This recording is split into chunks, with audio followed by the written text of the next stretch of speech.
बाबा कहते हैं आज 8 जुलाई 2025 के मुरली में बाप दादा के मधुर अनमोल महावाक्य। मीठे बच्चे, हाँ जी बाबा। किसके साथ बात कर रहे बाबा? मीठे बच्चों को। मीठे बच्चे, यह तुम्हारा जीवन बहुत बहुत अमूल्य है, क्योंकि तुम श्रीमत पर विश्व की सेवा करते हो। इस हेल को हेवन तुम बना देते हो श्रीमत पर। प्रश्न, खुशी गायब होने का कारण तथा उसका निवारण क्या है? कितना सुंदर प्रश्न है। क्या होता है? खुशी गायब क्यों होती बच्चों की? इतना बड़ा भगवान मिला है, फिर भी खुशी को ब्रेक क्यों लग जाता है? खुशी कम क्यों होती है?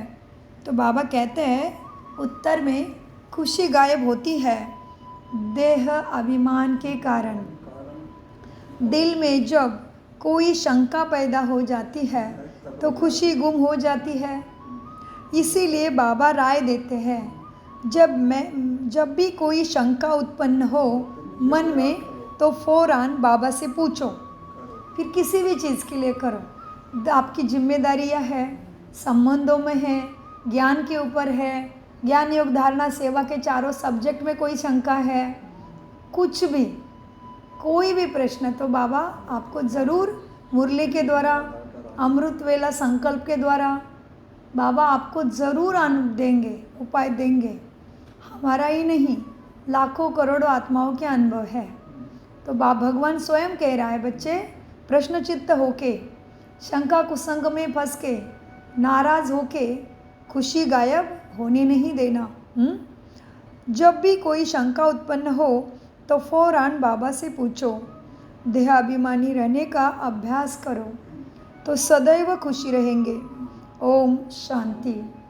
ऊंचे ते ऊंचे भगवान और फिर भगवान वाचो बच्चों के आगे। मीठे बच्चे, मैं तुमको उच्च तो उच्च बनाता हूँ, तो तुम बच्चों को कितनी खुशी होनी चाहिए। समझते भी हो बाबा हमको सारे विश्व का मालिक बनाते हैं। मनुष्य कहते परमपिता परमात्मा उच्च ते उच्च है। बाप खुद कहते हैं, मीठे बच्चे, मैं तो विश्व का मालिक बनता नहीं हूँ। भगवान वाचा। मुझे मनुष्य कहते हैं ऊंचे ते ऊंचे भगवान, और मैं कहता हूँ कि मेरे बच्चे ऊंचे ते ऊंचे हैं। मनुष्य बाबा को कहते हैं कि भगवान ऊंचा ते ऊंचा है, और बाबा बच्चों को कहते हैं कि मेरे बच्चे ऊंचे ते ऊंचे हैं। सिद्ध कर बताते हैं, पुरुषार्थ भी ड्रामा अनुसार कराते हैं। कल्प पहले मुआफिक बाप तुम्हें समझाते रहते हैं। कुछ भी बात ना समझे तो पूछो। मनुष्य को तो कुछ पता नहीं, दुनिया क्या है, वैकुंठ क्या है। भला कितने भी कोई नवाब मुगल आदि होकर गए, कोई भी नवाब हो नहीं तो मुगल हो, कितने भी कोई होकर गए, लेकिन कुछ भी समझते नहीं है। भला अमेरिका में कितने भी पैसे वाले हैं, परंतु इन लक्ष्मी नारायण जैसे कोई हो ना सके। वह तो व्हाइट हाउस आदि बनाते, अमेरिका में सबसे ऊंचा व्हाइट हाउस माना जाता है। तो बाबा कहते हैं वो तो व्हाइट हाउस बनाते हैं, हाँ, लेकिन लक्ष्मी नारायण जितना ऊंचा राजधानी राज्य किसी का भी नहीं है। परंतु वह तो व्हाइट हाउस आदि बनाते हैं, परंतु वहाँ तो रत्न जड़ित गोल्डन हाउस बनते हैं लक्ष्मी नारायण के। उनको ही कहा जाता है सुखधाम। तुम्हारा ही हीरो हीरोइन का पार्ट है इस ड्रामा में। कितना ऊंचा सम्मान है देखो। हाँ, बाबा क्या कहते हैं, कोई भी कितना ऊंचा हो, जो भी हो, लेकिन इस धरती रंगमंच पे तुम्हारा ही हीरो हीरोइन का मुख्य पार्ट है। तो कितना श्रेष्ठ सम्मान में आज रहेंगे, तो बाबा भूलेगा? कभी नहीं भूलेंगे, बाबा भी नहीं भूलेगा, श्रीमत भी नहीं भूलेगी। हाँ, तुम्हारा ही हीरो हीरोइन का पार्ट है। तुम डायमंड बनते हो। क्या बनते हैं? Real diamond. कितना ऊंचा सम्मान मिला। तुम डायमंड बनते हो। गोल्डन एज थी ना, गोल्डन एज थी। अब क्या है, ये दुनिया आयरन एज बन गई है। बाप कहते हैं, मीठे बच्चे तुम कितने भाग्यशाली हो, भगवान खुद बैठ तुम्हें समझाते हैं, तो तुमको कितनी खुशी रहनी चाहिए। कल भी बाबा ने ये महावाक्य 4 बार याद दिलाया था कि कितनी खुशी रहनी चाहिए। मुझे कौन मिला है, मुझे कौन पढ़ाता है। एक के साथ संबंध रचने से तीनों संबंध का भाग्य मिलता है। तो बाबा ने कल भी मुरली में कहा कितनी खुशी रहनी चाहिए। खुशी गायब होती क्यों है, देहाभिमान में आते ही क्यों है। हाँ, भगवान खुद बैठ समझाते हैं, तो तुमको कितनी खुशी रहनी चाहिए। तुम्हारी यह पढ़ाई ही है। यह पढ़ाई किस लिए है, नई दुनिया के लिए। तुम्हारी यह पढ़ाई है ही नई दुनिया के लिए। यह तुम्हारा जीवन बहुत अमूल्य है।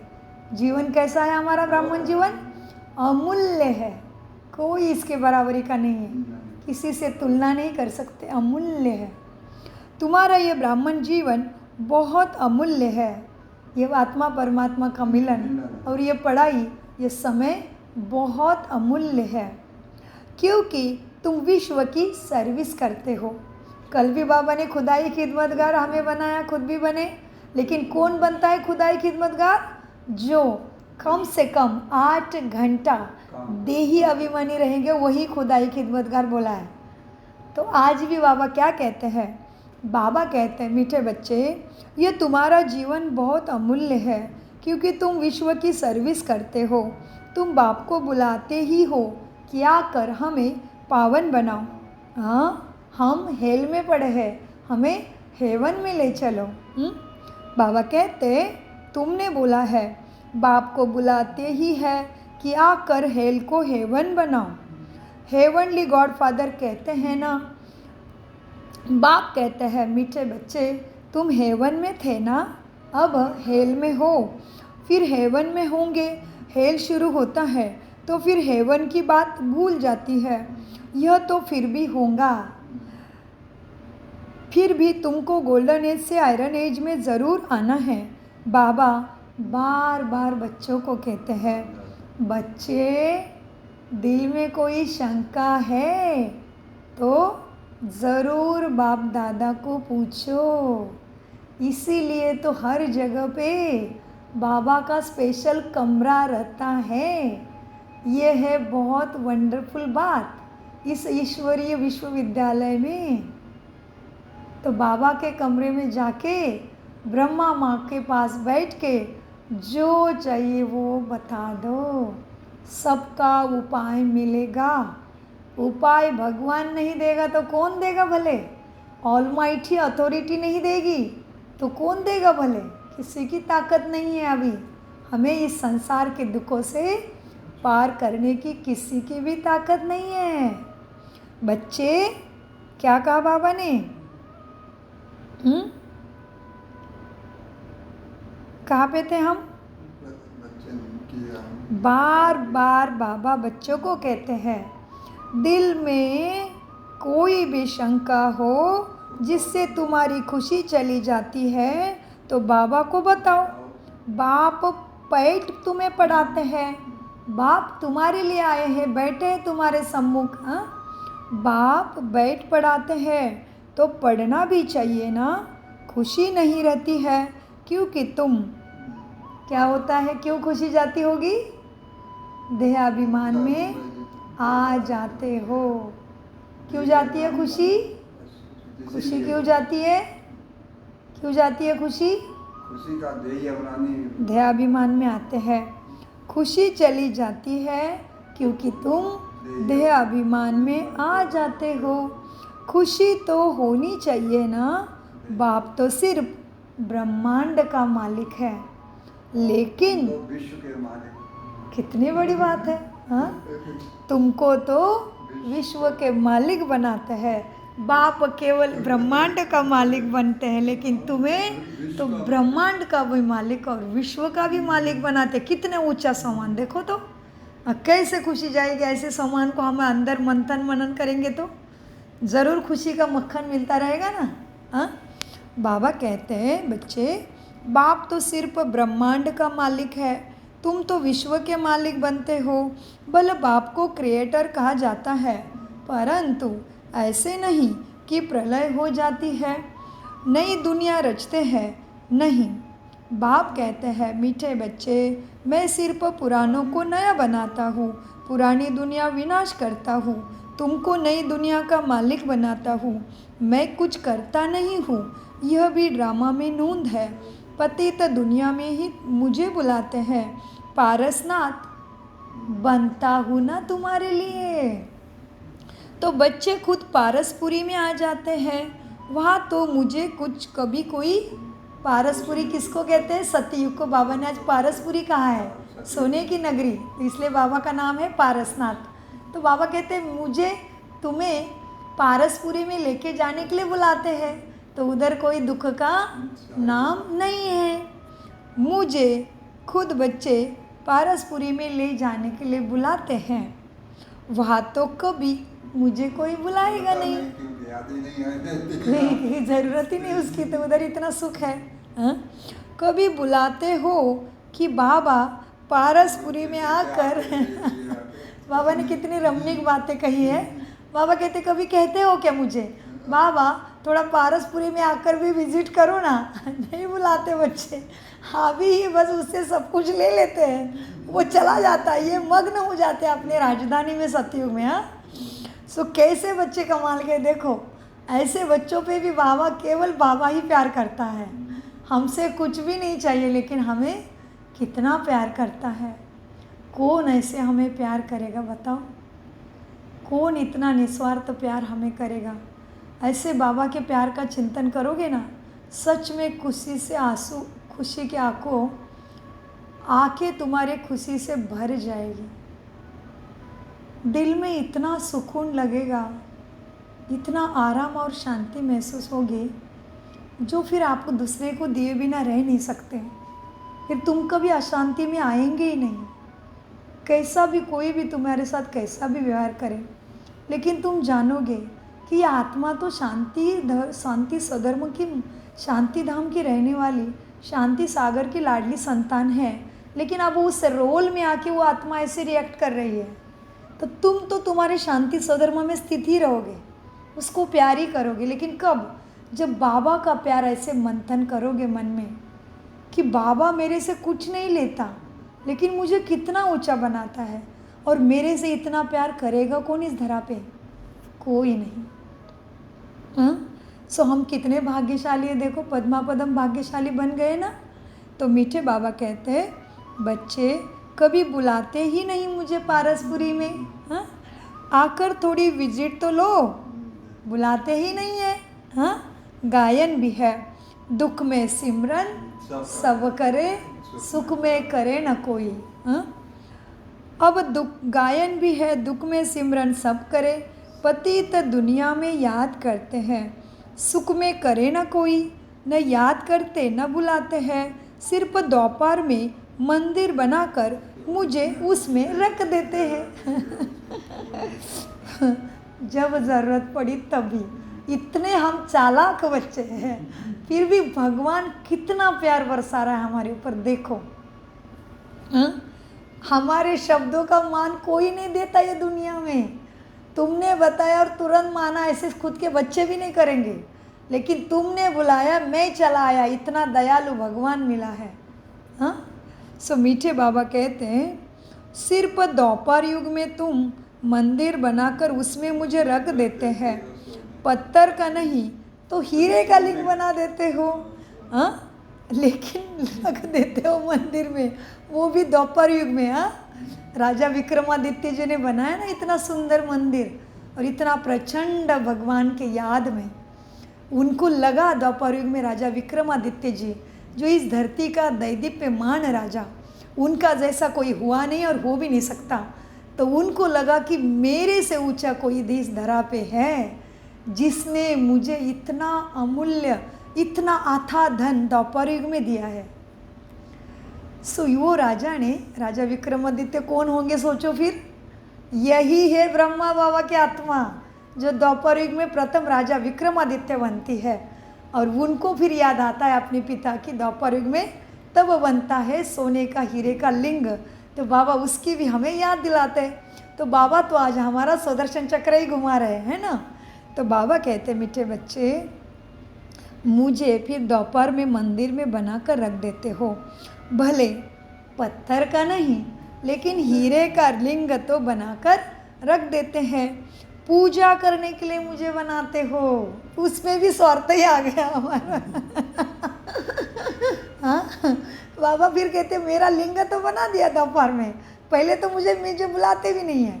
हाँ, लिंग बना दिया, वो भी किस लिए? खुद को ही पूजा करने के लिए मांगना शुरू किया। इसलिए कितनी वंडरफुल बातें बाप तुम्हें समझाते हैं, कितनी वंडरफुल बातें हैं। अच्छी तरह से बाबा अभी थोड़ा सतर्क करते हैं, अच्छी तरह से कान खोलकर सुनो, अच्छी तरह से कान खोलकर सुनना चाहिए।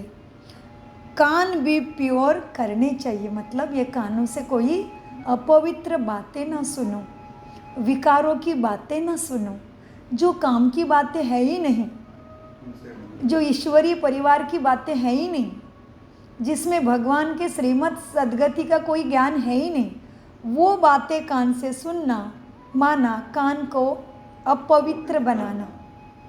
जैसे मुख का भी है, जैसे आँख का भी है, जैसे हाथ का भी है, कि किस तरह से कान नाक हमारे 5 सेंस ऑर्गन्स भी अपवित्र काम से बचे, अपवित्र कर्मों से बचे। ये बाबा अति सूक्ष्मता से हमें रोज़ समझाते हैं। वैसे बाबा आज बहुत सुंदर बात कहते हैं, बच्चे कान भी प्योर करना चाहिए, ज़्यादा से ज़्यादा कुछ नहीं, बार बार भले मुरली ही सुनते रहो, कुछ करने का मन नहीं है तो बाबा कहते बाबा जो तुम्हें ज्ञान समझाते हैं कान खोलकर सुनो, और कान भी प्योर करना चाहिए, क्योंकि प्यूरिटी फर्स्ट, पवित्रता सारे सुखों की जननी है, इसलिए प्यूरिटी फर्स्ट। इसलिए देखो ना, दुनिया में कितना भी कोई भी मनुष्य ऊंचा हो, कितना भी richest man in the world हो या ज्ञानी हो, कितना भी ज्ञानी बड़ा हो, लेकिन जिन्होंने ब्रह्मचर्य धारण की है, फिर वो साधु संत कोई भी हो, कितना मान है आज भी समाज में। देखो उसके चरणों में माता मनुष्य टेकेगा, लेकिन कितना भी richest man in the world हो तो उसके चरणों में जाके कोई माथा टेकने जाएगा? नहीं।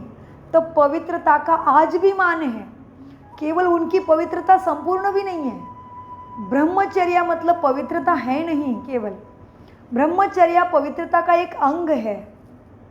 पवित्रता माना मनसा वाचा कर्मणा की शुद्धि, कृति व्रति दृष्टि समर्ति स्मृति में भी शुद्धि, इसी में दैवी गुणों की धारणा, इसी में सत्वप्रधान वृत्ति माना पवित्रता। ये परमपिता परमात्मा हमें सिखाते हैं। इसलिए बाबा कहते हैं प्यूरिटी फर्स्ट, प्यूरिटी सारे सुखों की जननी है। जिस तरह से बाबा कहते बच्चे काम महाशत्रु है, सारे दुखों का कारण काम महाशत्रु है, सारे दुख और सारे पाप कर्म तुम्हारे उसी कारण होते हैं। उसी तरह से प्यूरिटी पवित्रता फर्स्ट। तो पवित्रता की गहराई, पवित्रता की गुह्यतम परिभाषा बाबा राजयोगा मेडिटेशन में और मुरली में अतिशय सहज करके समझाते हैं। कोई मूंझने की बात नहीं है, कोई डरने की बात नहीं है। सारे सुख शांति शक्ति प्रेम आनंद चाहिए ना, तो थोड़ा विधि को पकड़ने की बात है बस। तो बाबा कहते बच्चे कान भी प्योर करना चाहिए, प्यूरिटी फर्स्ट। कहते हैं, अभी ध्यान से सुनिए कहावत, कहते हैं शेरनी का दूध सोने के बर्तन में ही ठहरता है, ठहरेगा ही नहीं दूसरे किसी बर्तन में। एक तो दूध शेरनी का निकालना कितना मुश्किल, उसके पीछे का भाव समझ लो, उसके पीछे का अर्थ समझ लो। एक तो शेरनी का दूध मिलना ही मुश्किल, ऊपर से वो तो है शेरनी। तो इस तरह से परमात्मा का ज्ञान मिलने के लिए कितने जन्मों का पुण्य और भाग्य चाहिए, और फिर वो मिलने के बाद पचाने के लिए प्यूरिटी चाहिए। पवित्रता तन मन धन मनसा वाचा कर्मणा ज़रूर पवित्रता चाहिए, क्योंकि वो है स्वयं पवित्रता का सागर, इसलिए वो सदा सबको सुख शांति प्रेम आनंद दे सकता है। तो उसके साथ कनेक्शन होके उससे प्राप्ति करने के लिए उसके जैसा बनना पड़ेगा, नहीं तो कनेक्शन होगा क्या। अगर तुम्हारे साथ कोई बात कर रहा है, समझ लो, और तुम्हें उसकी बातें अच्छी लग रही है, क्यों?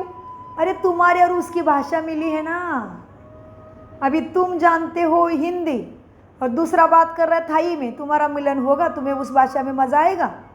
नहीं आएगा ना, कुछ भी फीलिंग नहीं आएगी। उसी तरह से परमात्मा पवित्रता का सागर है, उससे अगर सब कुछ चाहिए तो उसके लेवल का तो थोड़ा बनना पड़ेगा ना, नहीं तो अंदर आएगा कैसे, धारणा होगी कैसे? सोचो तो ज़रा।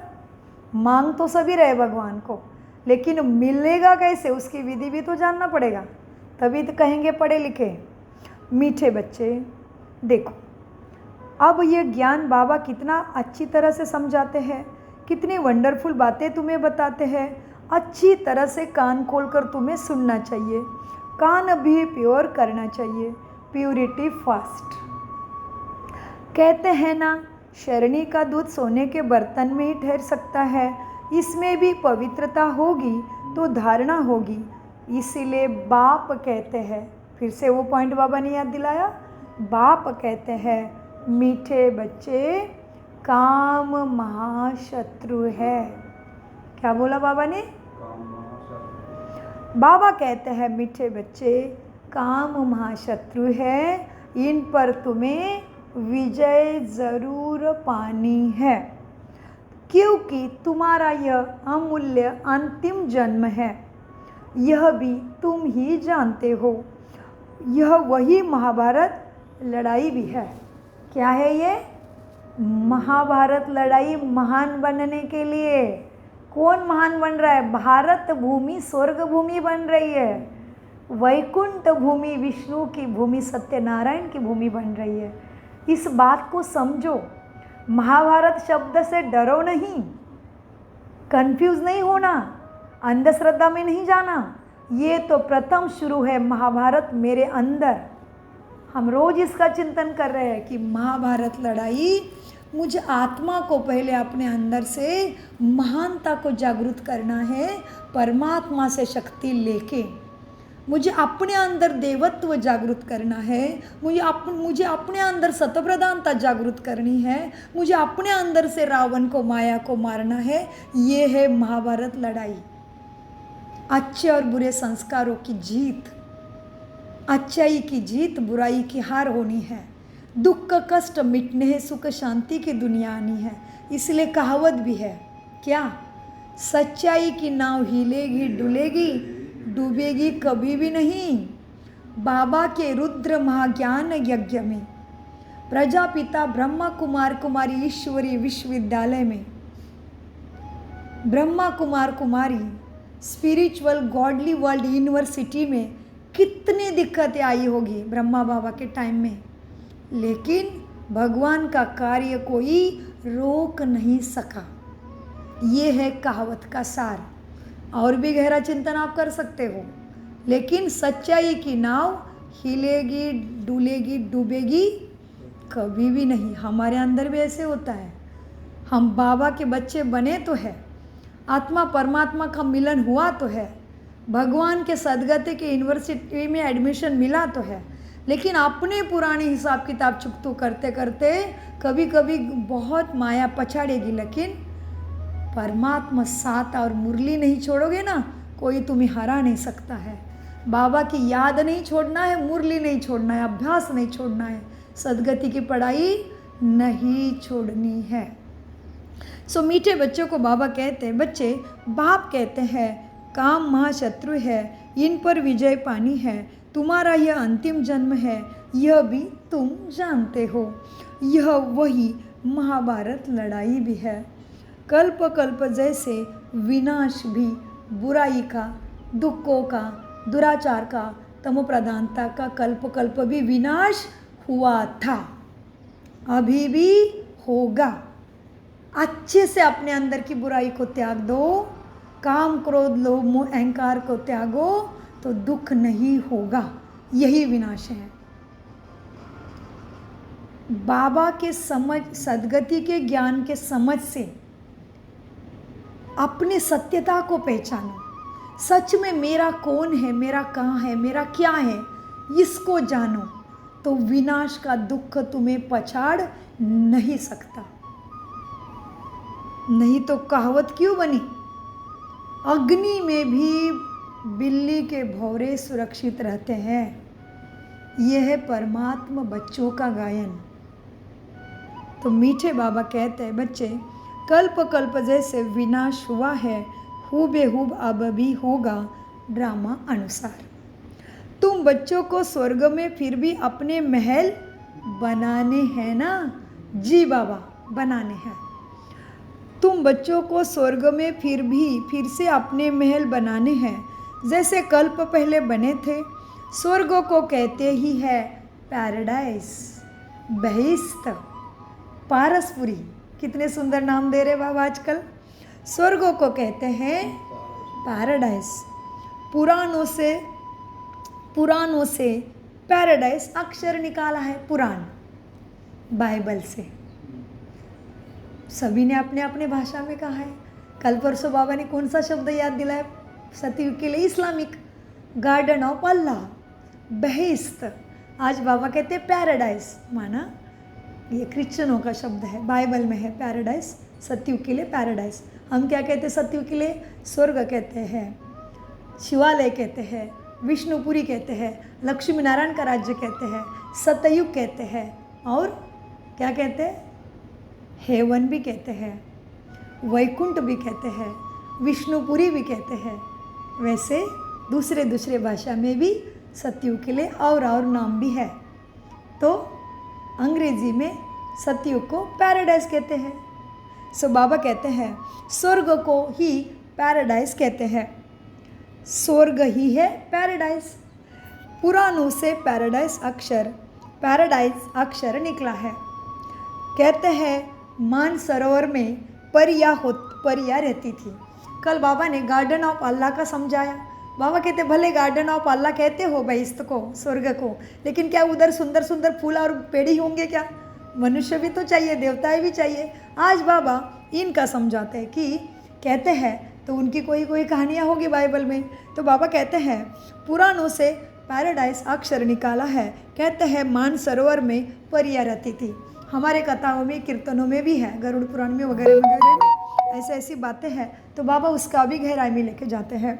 बाबा कहते हैं मीठे बच्चे, कहते हैं मानसरोवर में परियां रहती थी, उसमें कोई डुबकी लगाए तो परी बन जाए। अब ये मानसरोवर और परियां, ये सारी बात अभी की है। हाँ?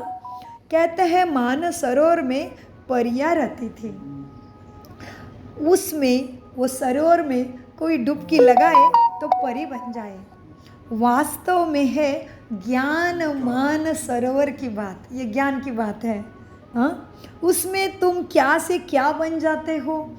शोभनिक को परी कहते हैं। शोभनिक मनसा वाचा कर्मणा वाइब्रेशन दृष्टि।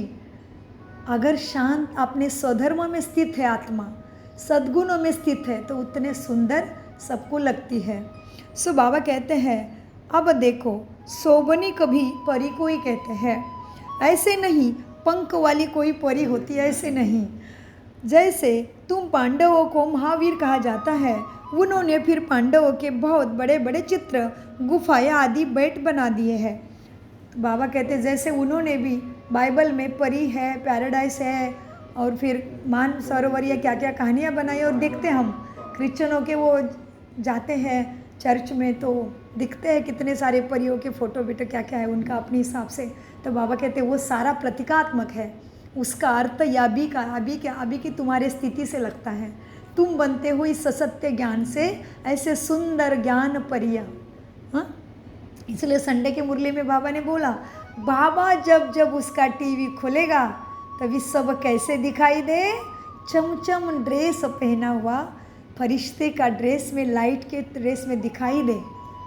चमचमते लाइट के ड्रेस में मुझे बच्चे तुम दिखाई देना चाहिए, ऐसे तुम्हें बनना है। सदा ही फरिश्ते का ड्रेस लाइट माइट हाउस बन के रहो, तभी कहीं नंबर माला में लग सकता है। आज भी बाबा कहते हैं तुमने भी क्या किया, पांडवों की याद में पांडवों के बड़े बड़े बलाढ्य शरीर बना दिए, उनके गुफा दिखा दी, ऐसे कुछ भी नहीं है। ये सब प्रतीकात्मक है, अभी के ही तुम्हारे स्थिति का वो वर्णन है। उन्होंने भी फिर पांडवों के बहुत बड़े बड़े चित्र, गुफाएं आदि बैठ दिखाए हैं। भक्ति मार्ग में कितने पैसे बर्बाद करते हैं। बाप कहते हैं बच्चे, हमने तो बच्चों तुमको कितना साहूकार बनाया था, तुमने इतने सब पैसे कहाँ कि क्या किए, हाँ? तुमने इतने सब पैसे कहाँ गवाए। भारत कितना साहूकार था, अभी भारत का क्या हाल हुआ है। जो 100% सॉल्वेंट था, अभी 100% इंसॉल्वेंट बन पड़ा है। अभी तुम बच्चों को कितनी तैयारी करनी चाहिए। बच्चों आदि को भी यह समझाना है। अभी कल भी बाबा ने कहा, परसों भी बाबा ने कहा था कि ये सबकी वानप्रस्थ अवस्था है, तो हम ऐसे नहीं सोच सकते कि बच्चे हैं तो बहुत साल तक जिएंगे, बाद में पढ़ेंगे, बाद में भगवान को याद करेंगे। बच्चे हैं, खेलने दो, कूदने दो, ऐसे नहीं। बाबा कहते हैं कोई भी आत्मा हो, शरीर बड़ा हो, वृद्ध हो या बच्चे का हो या जवान हो, सभी की वानप्रस्थ अवस्था है। मतलब आत्मा कभी भी शरीर छोड़ सकती है। इसलिए छोटे बच्चों को भी सिखाओ, बाबा बाबा बोलो, शिव बाबा को याद करो, उसके साथ कनेक्शन याद के द्वारा जोड़ो। ऐसे बाबा पिछले 2-3 दिन से बता रहे कि बच्चों को भी सिखाओ, बाबा को याद करो, शिव बाबा को समझो। सो मीठे बाबा कहते हैं बच्चे, क्या बच्चों आदि को भी यही समझाना है कि शिव बाबा को याद करो, तुम श्री कृष्ण जैसे बनेंगे। बच्चों को क्या बताना है, शिव बाबा को याद करो तो तुम स्वयं भी श्री कृष्ण जैसे सुंदर बन जाएंगे, सुखी भी बन जाएंगे। हाँ, तुम बच्चों को कितनी खुशियाँ भी रहनी चाहिए। बाबा बार बार खुशी का ही पारा हमारा चढ़ा रहे और हमें खुशी स्वधर्म में स्थित करा रहे हैं। आजकल तो बाबा रोज ही कहते कृष्ण और मेरे में अंतर समझो, खुशी का पारा कम मत होने दो, देहाभिमान में नहीं आओ, टाइम को वेस्ट मत करो। तुम्हारा ब्राह्मण जन्म, तुम्हारा हर संकल्प, तुम्हारे हर समय श्वास कितने वैल्यूबल है।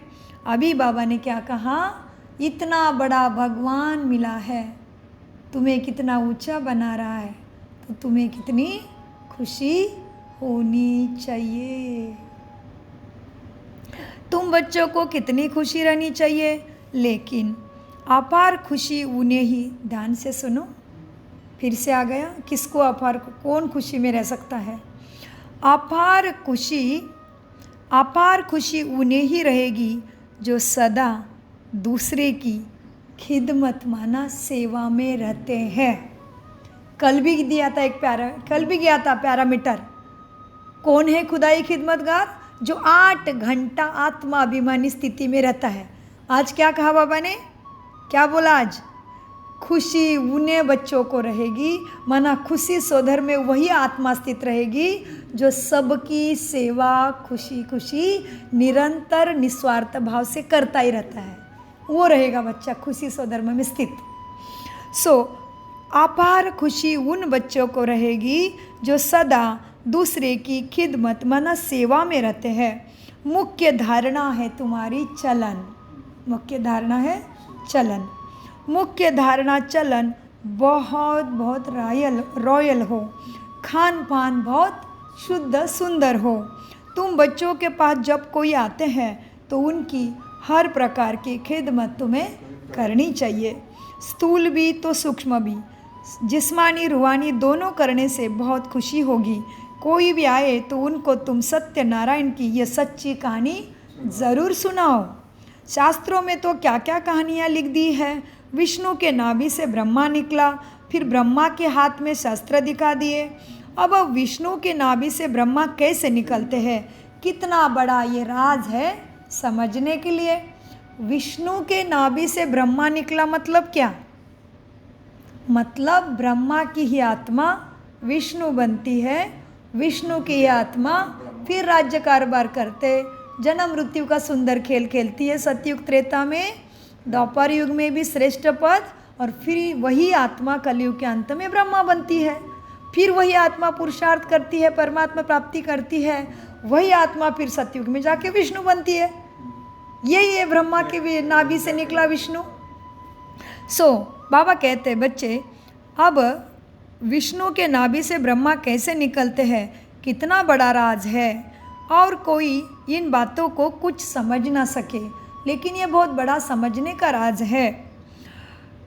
नाभि से निकलने की बात ही नहीं है। ब्रह्मा से विष्णु, विष्णु से ब्रह्मा बनते हैं। ब्रह्मा को विष्णु बनने में सेकंड लगता है। सेकंड में जीवन मुक्ति कहा जाता है ना।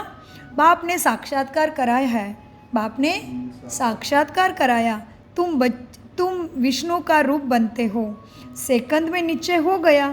कितनी सुंदर बात है, ब्रह्मा बाबा को साक्षात्कार होता है। हाँ, बाप ने साक्षात्कार कराया, सेकंड में जीवन मुक्ति, नाभि से निकलने की बात ही नहीं। ब्रह्मा से विष्णु, विष्णु से ब्रह्मा बनते हैं। ब्रह्मा को विष्णु बनने में सेकंड लगता है। सेकंड में जीवन मुक्ति भी कहा जाता है ना। बाप ने साक्षात्कार कराया, तुम विष्णु का रूप बनते हो, सेकंड में निश्चय हो गया।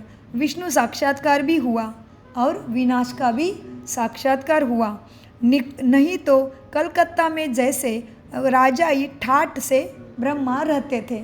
ब्रह्मा बाबा दादा लेखराज का ठाट बाट बहुत ऊंचा था। वो कोई गरीब नहीं था, अति श्रेष्ठ, अति उच्च, टॉप लेवल के हीरे के व्यापारी थे बाबा। राजा महाराजा के साथ उनका उठना बैठना था। तो शिव बाबा वही हमें याद दिलाते हैं। बाबा कहते हैं जब ब्रह्मा को बाबा ने साक्षात्कार कराया तभी इनका ठाट बाट बहुत ऊंचा था कलकत्ता में। बाबा ने बोला इनका अब साक्षात्कार हुआ, कोई तकलीफ की बात नहीं थी। कलकत्ता में जैसे राजा ही ठाट से रहते थे ब्रह्मा, कोई तकलीफ नहीं थी जीवन में, बड़े रॉयल्टी से रहते थे। अब बाप तुम्हें यह ज्ञान रत्नों का व्यापार सिखलाते हैं। वह व्यापार तो इनके आगे कुछ भी नहीं था। जब फिर ब्रह्मा बाबा को शिव बाबा की प्राप्ति हुई तभी उनको पता चला कि हीरे का व्यापार तो इसके ये ज्ञान रत्नों के आगे कुछ भी नहीं है। तो इसकी सबको कहानी पता है। जीवन को पलटाने वाली अद्भुत कहानी पार्ट 1 पार्ट 2 आज पढ़िए, ब्रह्मा बाबा के ऊपर है। और गहराई से जानने के लिए नज़दीकी किसी भी ब्रह्मा कुमारी सेंटर में जाके निःशुल्क सिखाया जाने वाला राजयोग कोर्स ज़रूर जानिए। इसमें कोई काम धंधा नौकरी चाकरी छोड़ने की ज़रूरत नहीं है। थोड़ा सा समय जैसे आपके एक्सरसाइज के लिए निकालते हो ना, एक्सरसाइज के लिए कहीं गार्डन में वॉक के लिए जिम के लिए जाते हो ना, वैसा ही टाइम थोड़ा अपने मन के लिए निकालो बस। बाबा कहते हैं बच्चे क्या है, अब तुम्हें यह ज्ञान रत्नों का व्यापार सिखलाते हैं। वह व्यापार तो इन ज्ञान रत्नों के आगे कुछ भी नहीं है, परंतु इनके पार्ट और तुम्हारे पार्ट में फ़र्क है। बाबा ने ब्रह्मा में प्रवेश किया और फट से ब्रह्मा ने सब छोड़ दिया। भट्टी बननी थी ना, यज्ञ की फाउंडेशन बन रहा था ना, इसीलिए समर्पित होना कहीं आत्माओं को ज़रूरी था। नहीं तो सिस्टम कैसे रचेंगे। कोई भी सिस्टम प्रणाली बनाने के लिए किसी को मुख्य तो बनना ही पड़ेगा ना। जैसे देखो स्कूल का इतना बड़ा कारोबार रहता है तो स्कूल में हेड मास्टर, उसके आगे सिस्टम तो बनाना पड़ेगा ना, नहीं तो स्कूल कैसे चलेगा। वैसे इतना बड़ा ईश्वरीय विश्वविद्यालय खड़ा हो रहा था, भट्टी बननी थी, फाउंडेशन बनना था, तो कहीं आत्माओं को समर्पित होना ही था। तो आगे बाबा कहते तुम सबको घर छोड़ने की ज़रूरत नहीं है, तो डरो मत। ब्रह्मा कुमारी के बारे में किसी अफवाह में फंसो मत कि ब्रह्मा कुमारी घर छुड़ाती है, ब्रह्मा कुमारी बाल बच्चे छुड़ाती है, ब्रह्मा कुमारी काम धंधा छुड़ाती है। नहीं भाई, ब्रह्मा कुमारी पूजा पाठ भी नहीं छुड़ाती है, काम धंधा भी नहीं छुड़ाती, ऊपर से जो भी हुआ अच्छे से करना सिखाती है। ब्रह्मा कुमारी दुश्मनों को भी माफ़ करके उसके साथ प्यार करना सिखाती है। ब्रह्मा कुमारी दुश्मन को भी दोस्त बनाना सिखाती है। और ब्रह्मा कुमारी पूजा पाठ छुड़ाती नहीं है, तुम्हें पूजा योग्य बनाना सिखाती है। अगर तुम लक्ष्मी के भक्त हो, तुम हनुमान कृष्ण के भक्त हो, तो मैं भी कैसा हनुमान कृष्ण जैसा बनूं, ये ब्रह्मा कुमारी सिखाती। ध्यान से सुननी है। तो बाबा कहते हैं बच्चे अब देखो, बाबा ने इनमें प्रवेश किया तो ब्रह्मा ने झट से सब छोड़ दिया क्योंकि यज्ञ की भट्टी बननी थी, इतने बड़े ईश्वरी विश्वविद्यालय का फाउंडेशन तैयार करना था। तुमने भी सब कुछ छोड़ा, तो दादियों ने भी सब कुछ छोड़ा। ड्रामा अनुसार जिस आत्मा का जो पार्ट है उसको तो आना ही पड़ेगा ना रंगमंच पे। जैसे समझ लो 2 घंटे का पिक्चर रहता है बराबर, तो क्या पिक्चर के स्टेज पे शुरू में सब आते हैं क्या? पहला एक्टर ही आता है ना, मुख्य एक्टर आना ही पड़ेगा ना, नहीं तो पिक्चर शुरू कैसे होगा? और फिर लास्ट में सब पता चलता है कौन कौन क्या क्या कर रहे हैं। सेम वैसा इधर है, यह भी ईश्वरी विश्वविद्यालय की स्थापना हो रही थी। और किसका विद्यालय? पूरे विश्व के लिए, पूरे विश्व के सद्गति के लिए, विश्व के कल्याण के लिए। इसलिए इसको कहते हैं वर्ल्ड गॉडली स्पिरिचुअल यूनिवर्सिटी। केवल इंडिया यूनिवर्सिटी नहीं है, केवल अमेरिका यूनिवर्सिटी नहीं है, लंदन यूनिवर्सिटी नहीं है,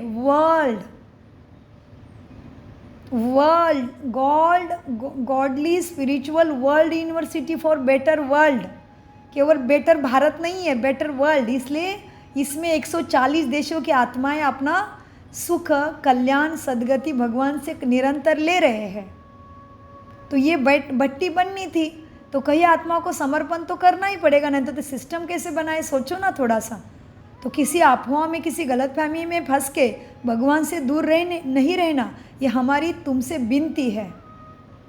मीठे बच्चे, भगवान कहते हैं देखो भट्टी बननी थी, तुमने भी सब कुछ छोड़ दिया। नदी पार कर आए, भट्टी में बैठे, क्या क्या हुआ कोई की परवाह नहीं। कहते हैं ना कृष्ण ने भगाया, कृष्ण ने कुछ नहीं भगाया। ब्रह्मा की शक्ति को ब्रह्मा के अंदर आई हुई परमात्मा की शक्ति को देख के सभी आत्माएं अपना कल्याण करने आ गए। किसी ने किसी को भगाया नहीं, हुस्काया नहीं, कुछ नहीं किया। लेकिन उन्होंने अभी की ही चीज़ को भक्ति में कृष्ण ने भगाया ऐसे लिख दिया। ये प्रतीकात्मक है, इसमें से अर्थ लेना है। ये सत्यता में कृष्ण किसी को भगाने नहीं जाता। सोचो ना थोड़ा, कृष्ण इतना ऊंचा राजकुमार क्या गरीबों के बच्चे को भगाने जाएगा क्या? सोचो तो ज़रा। अभी हम इस देश में है, थाईलैंड में, यहाँ के राजा है, अरे उसका शक्ल भी देखने को किसी को, साधारण मनुष्य को नहीं मिलेगा। कोई बड़ा सतयुगी राजा भी नहीं है वो, फिर भी केवल फोटो देख सकते हैं उसका। और वो जाता है रास्ते से तो मुख दूसरी तरफ करना खड़ा होना पड़ता है। ये बात बोलने की नहीं है, समझने के लिए हम उदाहरण दे रहे हैं। अब इसको गलत अर्थ से नहीं लेना, इधर में मना है उस चीज़ के लिए, देश में उसका नाम लेने के लिए भी। ये समझने की बातें हैं। अभी कलयुग के राजा को भी इतना मान है, और वो तो सतयुग का राजकुमार, और वो जाएगा गरीबों की कन्या भगाने, और वो जाएगा मटकी फोड़ने। उसके घर में 56 भोग मिल रहा होगा, वो जाएगा मटकी फोड़ के माखन खाने। अरे बाबा, इसमें से अर्थ लेना था, इसमें तो मोरल और शिक्षा लेनी थी। और वही परमपिता परमात्मा फिर हमें सिखाने आ गए, क्योंकि उन्होंने देखा द्वापर युग से हम सभी भक्ति कर रहे हैं, सुख की मांग कर रहे हैं, लेकिन सुख मिलने का मार्ग तो एक्यूरेट नहीं पकड़ रहे, विधि तो नहीं पकड़ रहे। भगवान की मूर्तियों की पूजा कर रहे, व्रत दप जप तप कीर्तन कथा सब कर रहे हैं, लेकिन किस तरह से करना चाहिए था, एक्यूरेट विधि क्या थी, वो नहीं करते थे। इसलिए भगवान आया है और वही सब समझा रहा है। कोई गलत चीज़ नहीं हुई है बाबा कहते हैं, लेकिन अभी तो सुधरो। गलत तो तुमने कुछ भी नहीं किया। बाबा कहते हैं अज्ञान को तो मैं हमेशा माफ़ करता हूँ, अज्ञानी को हमेशा माफ़ करता हूँ। अभी मैं सदगति का ज्ञान दे रहा हूँ, वो तो समझो। अभी तो गलत को छोड़ो, नहीं तो फिर तुम विनाश करोगे। इसीलिए बाबा ने मुरली में कहा, बच्चे क्या बाबा ने ब्रह्मा में प्रवेश किया तो बाबा ने भट्टी बननी थी, तो सब आ गए बाबा के पास। फिर उसके इसी बात को उधर कथा में द्वापर युग में लिख के रख दिया कृष्ण के लिए कि कृष्ण ने गोपियों को भगाया। ऐसा कुछ भी नहीं, अभी के है वो बातें। क्यों भगाया यह भी नहीं पता। कहते पटरानी बनाने के लिए। अभी छोटा बच्चा किसी को पटरानी बना के रखेगा? थोड़ा बुद्धि को सचता है क्या, पढ़ता है क्या? देखो ना थोड़ा। तो इसीलिए बाबा समझाते हैं, कहते हैं कृष्ण ने भगाया। क्यों भगाया? उनको पटरानी बनाने। लेकिन जो दादी आई वो स्वयं ही इतनी ऊंची बनी, स्वयं ही राधे कृष्ण बनने जैसे ऊंचे बनी है। इसलिए सतयुग में लक्ष्मी नारायण की 8 गद्दी चलती है। एक ही नारायण नहीं बनेगा, 8 आत्मा इतनी दिव्य भाग्यशाली है इस धरती पे। इसलिए कृष्ण जन्माष्टमी मनाते हैं। लेकिन हमने कभी नहीं सोचा अष्टमी ही क्यों मनाते हैं, 10वीं क्यों नहीं, 9वीं रामनवमी मनाते हैं और फिर दशहरा मनाते हैं। सबका अर्थ ज्ञान का सागर परमपिता परमात्मा समझाते हैं। एक ही नारायण नहीं बनने वाला है सतयुग में। 8 आत्माएं इतने दिव्य तेजस्वी है कि 8 आत्माएं नारायण बनेगी और 8 आत्माएं लक्ष्मी का पद का भाग्य प्राप्त करेगी। तो उनको तो आना ही पड़ेगा ना उतना पुरुषार्थ करने के लिए।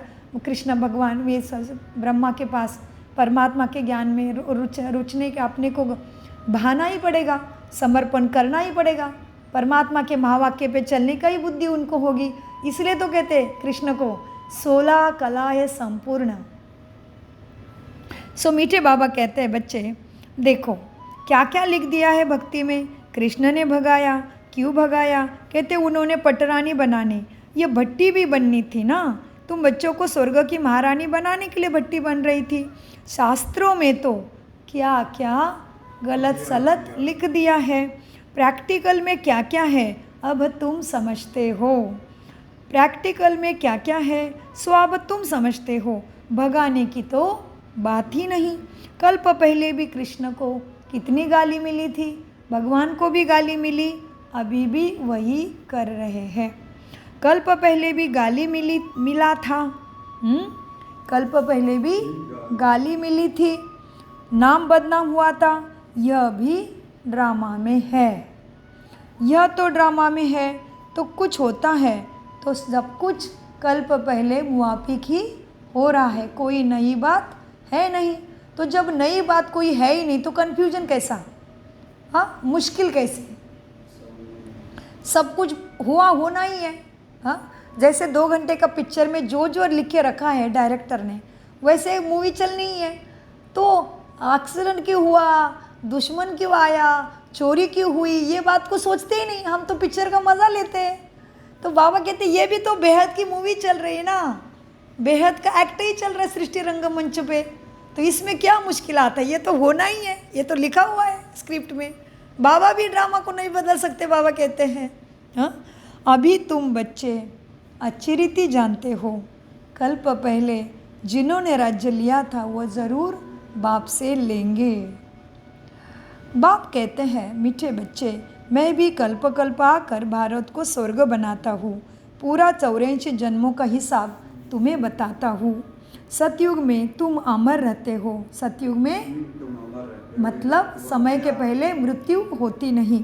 सतयुग में तुम अमर रहते हो, वहाँ अकाले मृत्यु होती नहीं।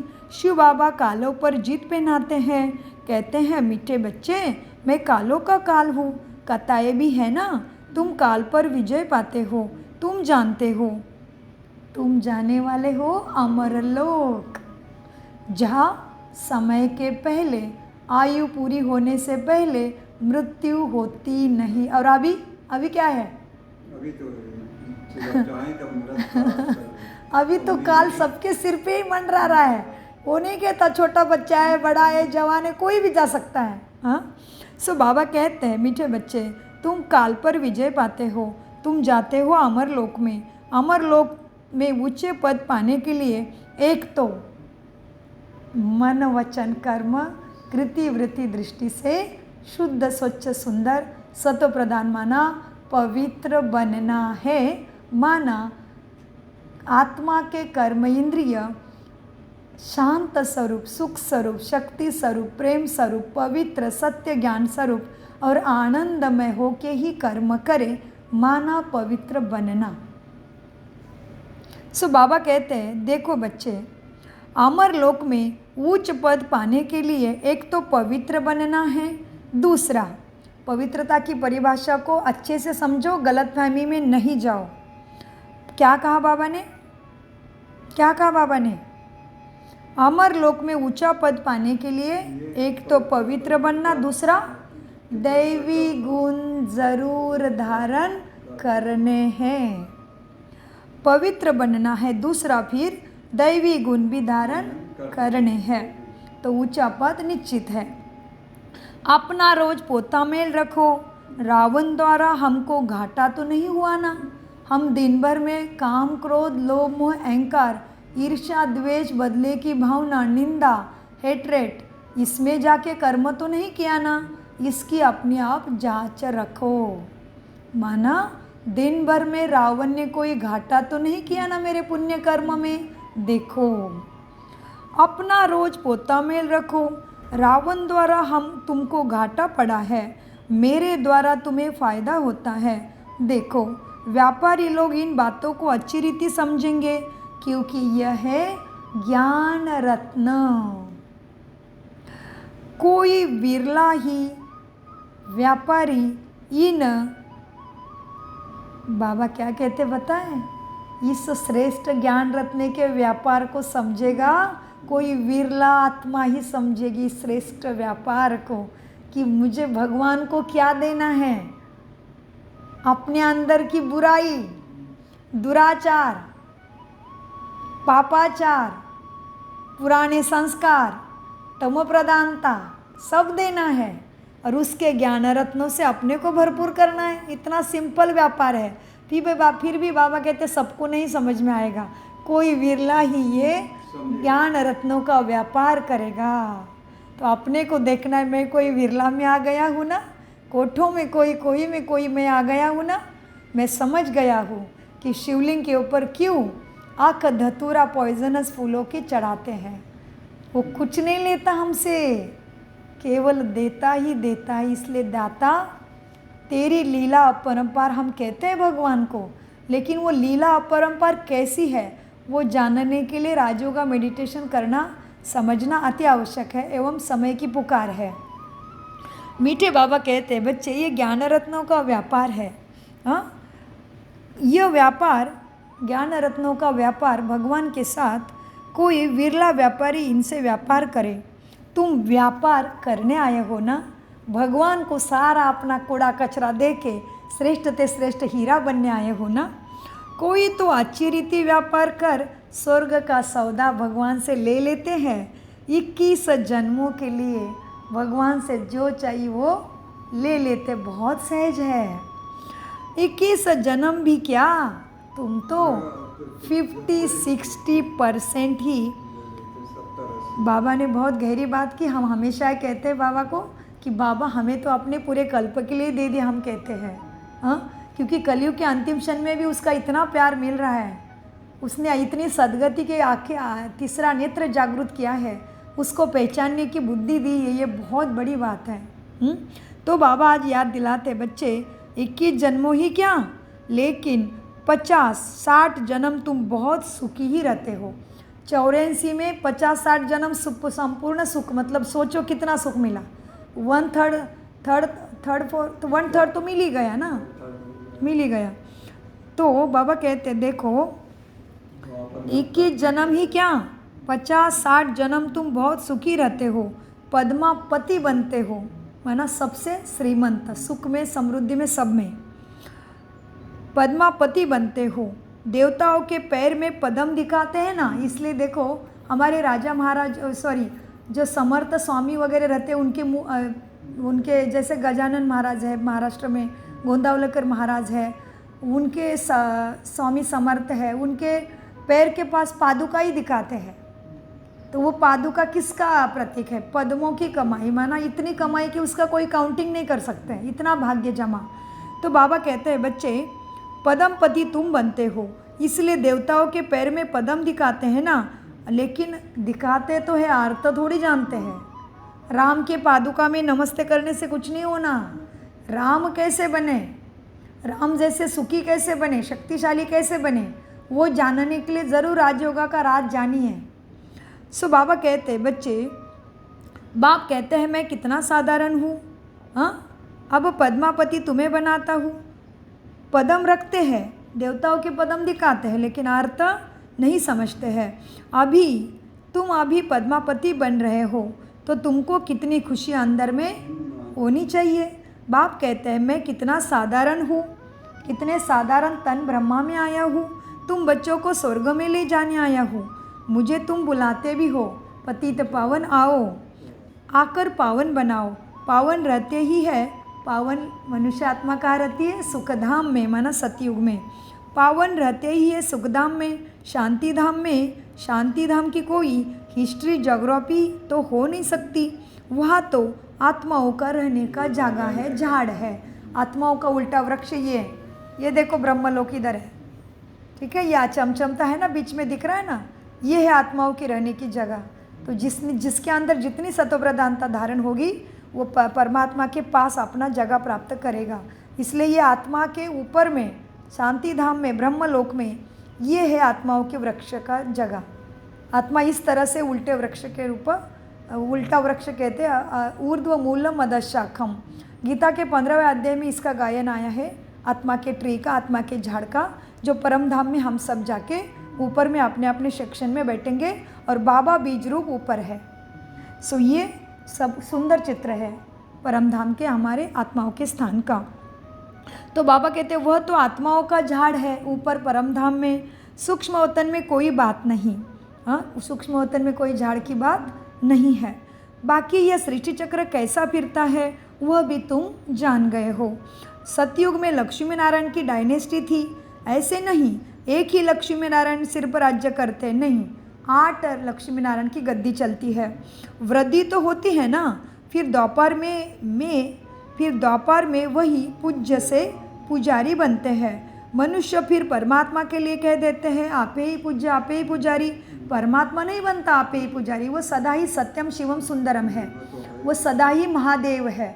वो जीव नहीं बनता, वो शरीर में नहीं आता, इसलिए उसके शिवलिंग में पूजा करते हैं। लेकिन हमने भगवान को ही कह दिया कि तुम ही पूज्य हो, तुम ही पुजारी हो। नहीं, हम मनुष्य बनते हैं पूज्य से पुजारी और पूज्य से पुजारी और फिर पुजारी से पूज्य। हाँ, मना तमोप्रधान से सत्वप्रधान, सत्वप्रधान से तमोप्रधान, ये चक्र हमेशा फिरना ही है, रात दिन के चक्र के जैसे। सो बाबा कहते हैं इन बातों को तुम ही समझते हो। हाँ, मनुष्य कह देते हैं भगवान को कि परमात्मा ही पूज्य पुजारी है, नहीं। जैसे परमात्मा के लिए मनुष्य ने सर्वव्यापी भी कह दिया, सर्वत्र भगवान है ऐसे कह दिया, ये भी बात सही नहीं है। सर्वत्र भगवान है तो एक दूसरे को दुख क्यों दे रहे हैं, एक दूसरे का खून क्यों कर रहा है? अगर उसमें भी भगवान है, मेरे में भी भगवान है, तो मैं दूसरे को दुख कैसे दे सकता हूँ? और भगवान सुख देता है, इसलिए उसको सब मांगते हैं कि भगवान भला करो, भगवान मुझे पार करो, भगवान मेरी रक्षा करो। और रक्षा करने वाला कभी भक्षक बन सकता है क्या? तो सब में भगवान कैसे हो सकता है? अगर हम कहेंगे भगवान सब में है, कण कण में भगवान है, कुत्ते बिल्ली में भगवान है, पेड़ पौधों में भगवान है, जानवरों में भगवान है। एक तरफ कहेंगे भगवान सब में है, एक तरफ कहेंगे भगवान हमें पावन बनाओ, एक तरफ कहेंगे भगवान हमारा परमपिता परमात्मा है, भगवान हमारा पिता है। तो क्या हमारा पिता कण कण में है, आपको पसंद आएगा? आपको कोई कहेगा तुम्हारा पिता जानवर में भी दिख रहा है, पेड़ पौधों में भी दिख रहा है, कण कण में मट्टी में भी दिख रहा है, तो हमें कैसे लगेगा? सुनने में अच्छा लगेगा? नहीं ना।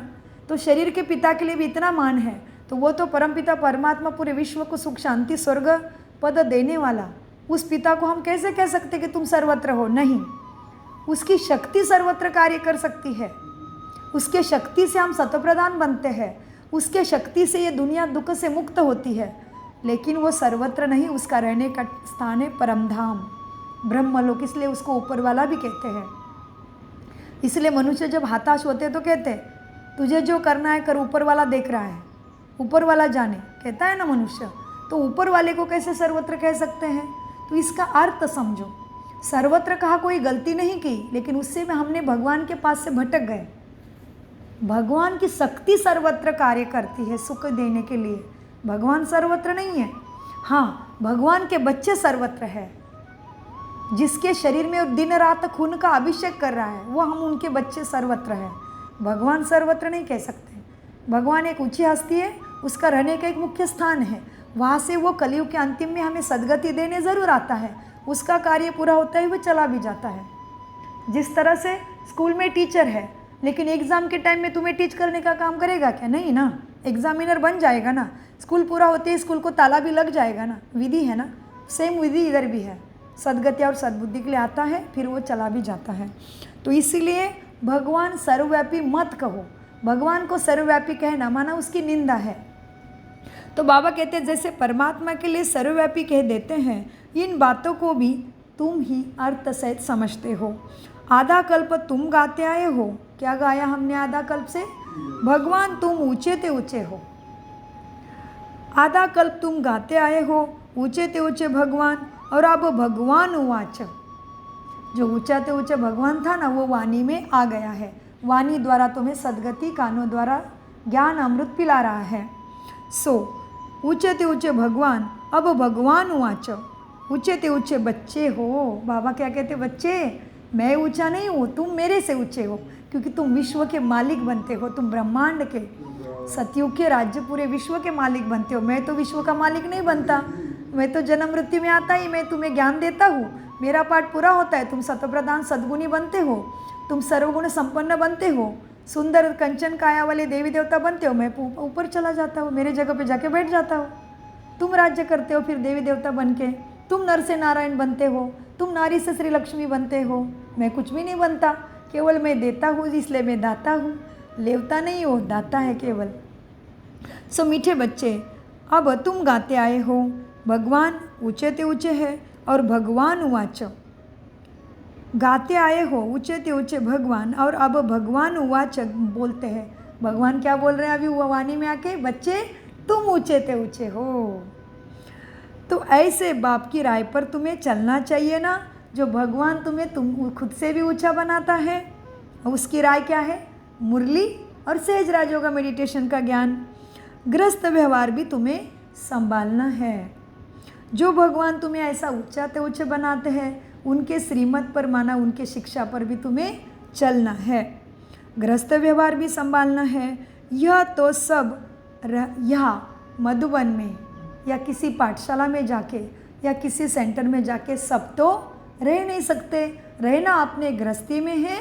गृहस्थ कारोबार कर्तव्य कर्म संभालते हुए स्वयं के लिए थोड़ा टाइम देना है, बस। ये सारा मन बुद्धि का ही काम है।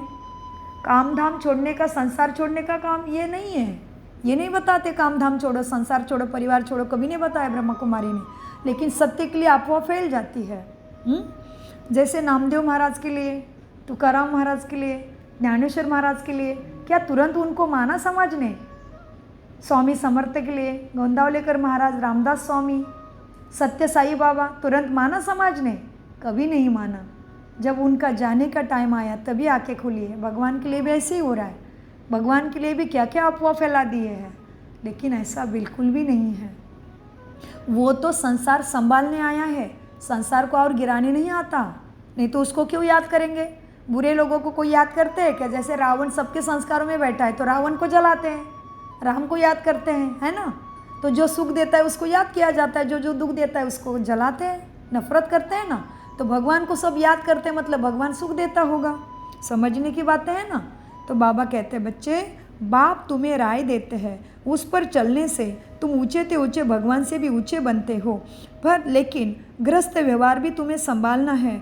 यहाँ तो सब रह ना सके, सब रहने लगे तो कितना बड़ा मकान बनाना पड़ेगा। यह भी तुम एक दिन देखेंगे कि नीचे से ऊपर तक कितनी बड़ी क्यू मनुष्य की लग जाएगी। आबू में भी माउंट आबू मुख्य स्थान है, ब्रह्मा कुमारी में उधर भी, और हर सेंटर पे, हर पाठशाला में भक्तों की भीड़ लगेगी। बाबा कहते हैं, क्या कहते हैं परमपिता परमात्मा शिव बाबा, कि यह भी तुम देखेंगे कि नीचे से ऊपर तक कितनी बड़ी क्यू लग जाती है, माउंट आबू से पहाड़ी तक। दर्शन करने के लिए कोई को दर्शन नहीं होता है तो गाली भी देने लग पड़ते हैं। समझते हैं महात्मा का दर्शन करें। तो बाबा कहते हैं अभी भक्ति में भी कैसे होता है, किसी गुरु महाराज के ऊपर श्रद्धा बैठ जाती है तो उसके दर्शन के लिए जाते हैं, और दर्शन नहीं हुआ तो गाली देते हैं ना। तो ये भी बात होती जाती है। तो बाबा कहते हैं आखिर में इधर भी सबको पता चलेगा कि भगवान स्वयं स्वर्ग की स्थापना कर रहे हैं, वैकुंठ की स्थापना कर रहे हैं, विष्णुपुरी की, सत्यनारायण का राज्य स्थापन कर रहे हैं। तो बड़ी क्यू लगेगी, बड़ी लाइन या भीड़ लग जाएगी। अभी बाप तो है बच्चों का। किसका बाप है? बच्चों का।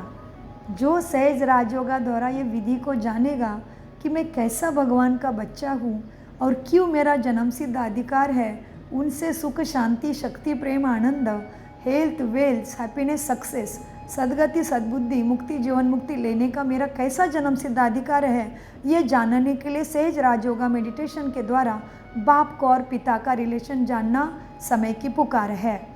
सो बाबा कहते हैं, बाबा कितना प्यार करते हैं बच्चों को, कितना प्यार से सहज समझाते हैं। जो शास्त्रों ने तुम्हें कितना गहरा और कितना मुश्किल बना दिया है, कभी समझ में आया था सत्याई और सदगति का मार्ग? हमें शास्त्र पढ़ के किसी गुरु गोसावी ने कहा कि मुझे याद करो मैं तुम्हें पार करूँगा?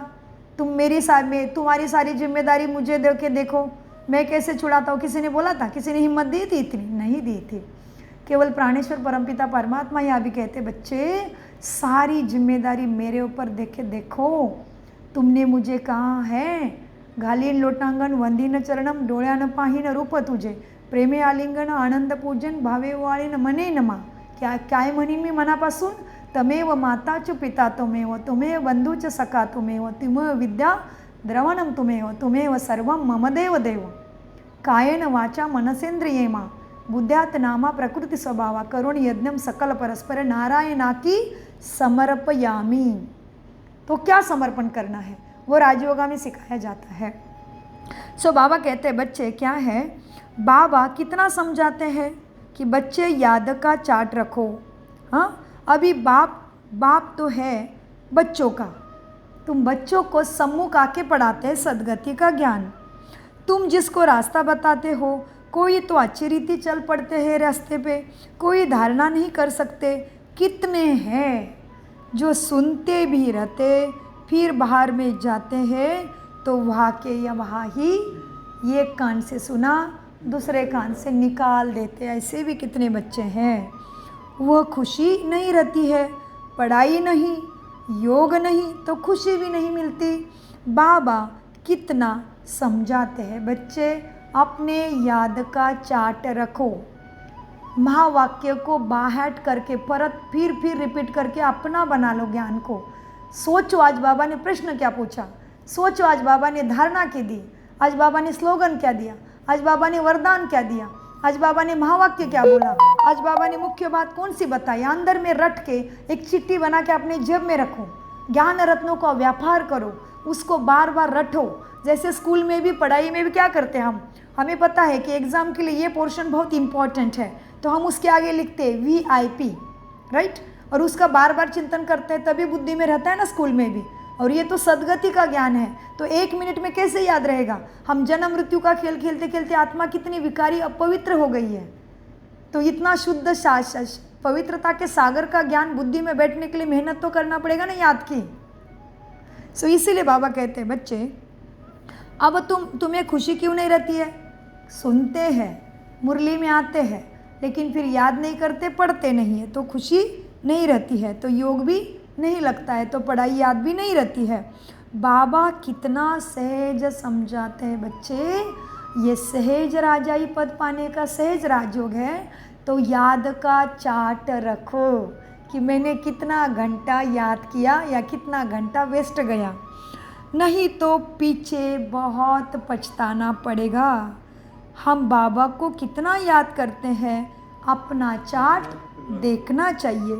भारत का प्राचीन योग बहुत महिमा है ना, भारत के प्राचीन योग की बहुत महिमा है.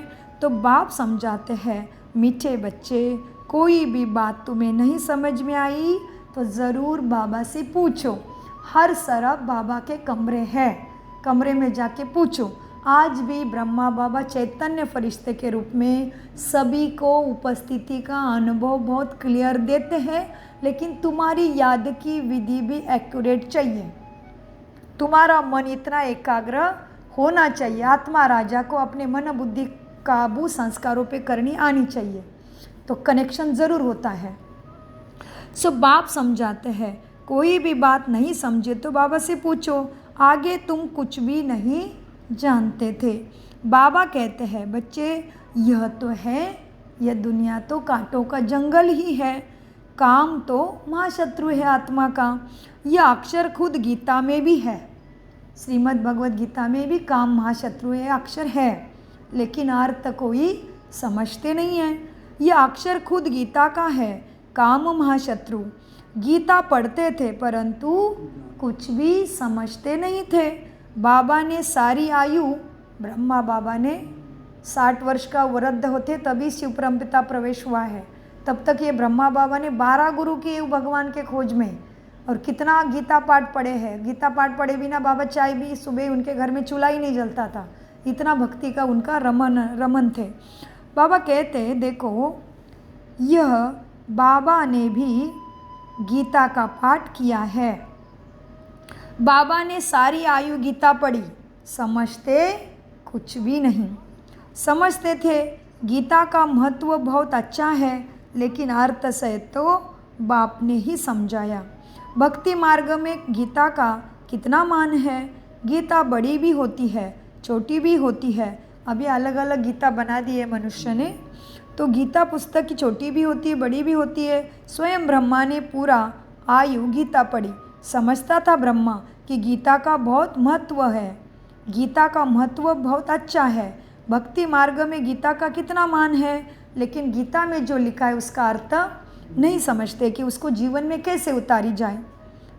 तो बाबा कहते हैं गीता बड़ी भी होती है, छोटी भी होती है। श्री कृष्ण आदि देवताओं के वही चित्र पैसे पैसे में मिलते रहते हैं। उन्हीं चित्रों के फिर कितने बड़े बड़े मंदिर बनाते हैं। तो बाप समझाते हैं, मीठे बच्चे, तुमको तो विजय माला का दाना बनना है ना। किसका दाना बनना है? विजय माला का। क्या है विजय माला? 108 रत्नों की माला, 8 रत्नों की माला, 9 रत्नों की माला, 16,108 की माला और 33 कोटि देवी देवताओं की माला। तो बाबा कहते बच्चे, अब तुमको, तो बाप समझाते तुमको तो विजय माला का दाना बनना है।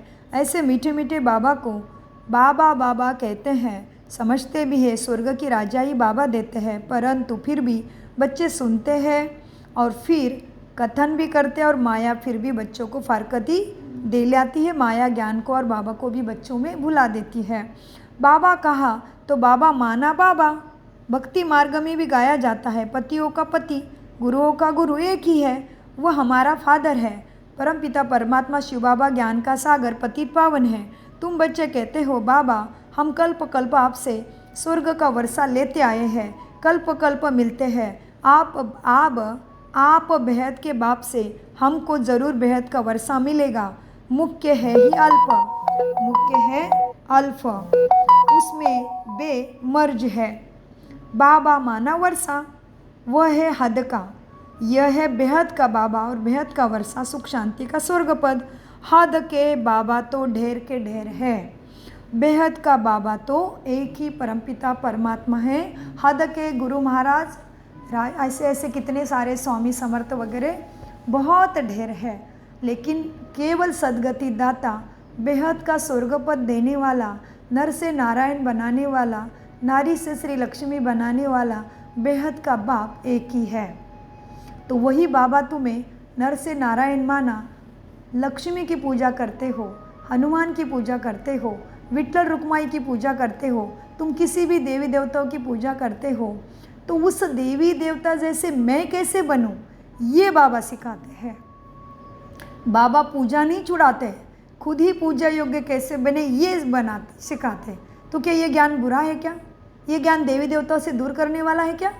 जब तुम्हें इतनी शक्ति दिलाता कि तुम ही स्वयं गणेश जैसे अपने विघ्नों को विनाश करो, तुम ही हनुमान जैसे महावीर बनो, तुम ही श्री कृष्ण जैसे सर्वगुण संपन्न बनो, तुम ही लक्ष्मी नारायण बनो, तुम ही हनुमान महावीर बनो, ऐसे शिक्षकों के हम निंदा करेंगे?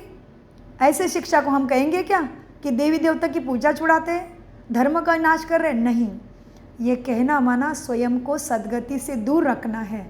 इसलिए हम आपको विनती करते मेरे आत्मा भाई बहनों, अपने सदगति से दूर नहीं रहना। समय के इशारे पहचानो, किसी के भी श्वासों का भरोसा नहीं है, काल हम सबके सिर पे मंडरा रहा है। इसलिए जल्दी से जल्दी परमपिता से अपने सदगति का हक प्राप्त करो। अच्छा, मीठे मीठे 5000 वर्ष बाद फिर से बाप को आकर मिलने वाले बच्चों प्रति बाप दादा का याद प्यारा और गुड मॉर्निंग। रूहानी बाप की रूहानी बच्चों को नमस्ते। हम रूहानी बच्चों की रूहानी बाप दादा को नमस्ते, गुड मॉर्निंग। हम सदा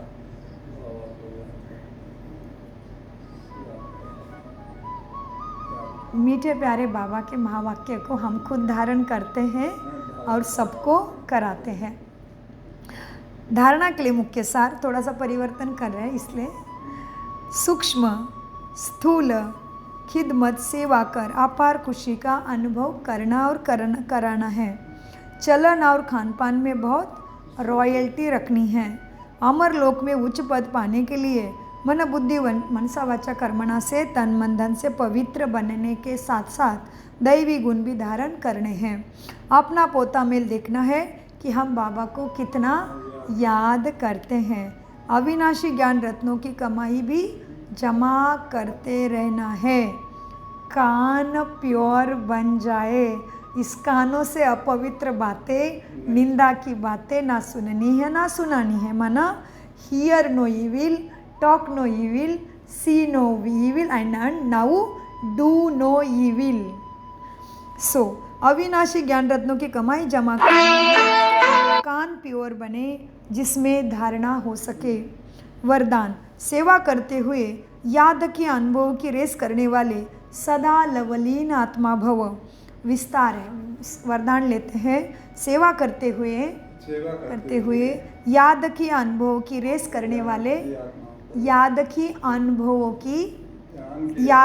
अनुभवों की रेस करने वाले सदा लवलीन आत्मा भव। विस्तार है, याद में रहते हो लेकिन याद द्वारा जो प्राप्तियाँ होती है उस प्राप्ति की अनुभूति को आगे बढ़ाते जाओ। इसके लिए अभी विशेष समय और अटेंशन दो जिससे मालूम पड़े कि यह अनुभवों के सागर में खोए हुए लवलीन आत्मा है। जैसे पवित्रता, शांति के वाइब्रेशन की वासना आती है, वैसे श्रेष्ठ योगी लगन में मगन रहने वाले यह भी अनुभव हो। नॉलेज का प्रभाव है लेकिन योग के सिद्ध स्वरूप का भी प्रभाव हो।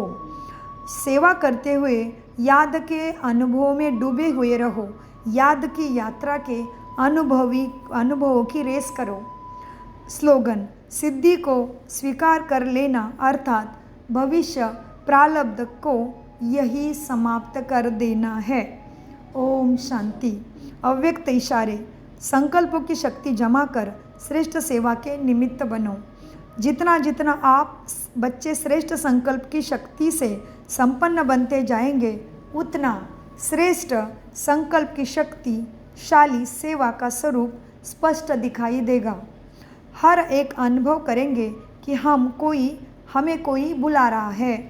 कोई दिव्य बुद्धि द्वारा शुभ संकल्प का बुलावा हो रहा है। कोई फिर दिव्य दृष्टि द्वारा बाप और स्थान को देखेंगे। दोनों प्रकार के अनुभव द्वारा बहुत तीव्र गति से अपने श्रेष्ठ ठिकाने पर पहुंच जाएंगे। ओम शांति, ओम शांति, ओम शांति। मीठे प्यारे शिव बाबा का, ब्रह्मा बाबा का अनगिनत पदम गुना शुक्रिया शुक्रिया शुक्रिया। कम बोलो, मीठा बोलो, धीरे बोलो, सोच समझ कर बोलो। मेरा तो एक बाबा, दूसरा